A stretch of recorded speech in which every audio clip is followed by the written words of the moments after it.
dit la dîme et les offrandes. À la fin, je vais poser question. Faut pas me regarder comme le chat qui regarde la télé. Faut écouter. Même si on t'a renvoyé à l'école, Jésus ne va pas te renvoyer ici. Mon thème de ce jour, c'est la dîme et les offrandes. L'Éternel Dieu en Malachie s'est fâché. Et qui est Malachie? Malachie est le dernier prophète après lequel vient l'évangile. Les gens ont trouvé que de Malachie à Matthieu, il y a eu 400 ans. Ça n'a rien de poser. À la fin, il n'y a pas comme ça qu'il a. Quand vous prenez la Bible, avant que Matthieu commence, le dernier livre de l'Ancien Testament, c'est Malachie.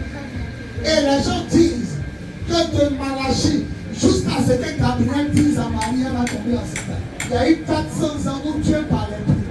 C'est pourquoi quand l'ange Gabriel a parlé à Marie, elle était effrayée. Il y a longtemps, il ne voyait plus les hommes. Il y a longtemps, ils n'entendaient plus la voix de Dieu. C'est pourquoi elle s'est effrayée d'entendre la salutation. 400 ans sans entendre la voix de Dieu. Donc je reprends. Mon thème d'aujourd'hui, c'est la dîme et les offrandes. Et Malachie est le dernier prophète avant la venue de Jésus. Il y a eu combien d'années?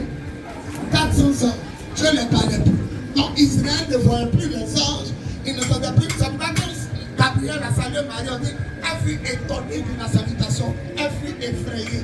Et alors on ne vous voit plus. Maintenant, Malachie dit que Dieu dit qu'il est fâché contre son peuple. Et le peuple demande à Malachie, pourquoi Dieu est fâché contre nous?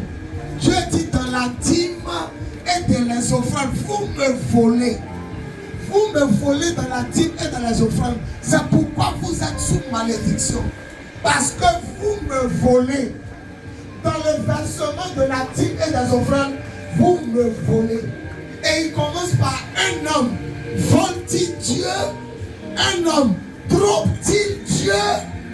Mais vous, la nation tout entière, vous me volez. Et Dieu dit, commencez à apporter dans ma maison toutes les dîmes et les offrandes. Et vous verrez, si je vous parle le ciel, pour faire descendre la bénédiction en abondance. Numéro 2, quand vous allez payer vos dîmes et vos offrandes, je menacerai le dévoreur. Avant en Israël, tout le monde a champ. Mais il y a les criquets qui arrivent manger tout dans ton champ. On les appelait les criquets dévoreurs. Ils viennent manger tout ce que tu as travaillé sous le soleil, un tabac. Ils viennent manger en un coup. Il dit, si vous payez votre dîme, je menacerai le dévoreur. Lui qui vient voler ton salaire, je le menacerai. Je ferai descendre la bénédiction en abondance. Je menacerai celui qui vole, qui dévore. Et puis, tu ne vas plus jamais faire pitié au milieu de tes camarades. Vous serez une nation bénie. Et tout le monde dira, dans ce pays-là, c'est bien. Tout le monde vous dira nation heureuse. Pays béni. Tu ne vas jamais demander crédit.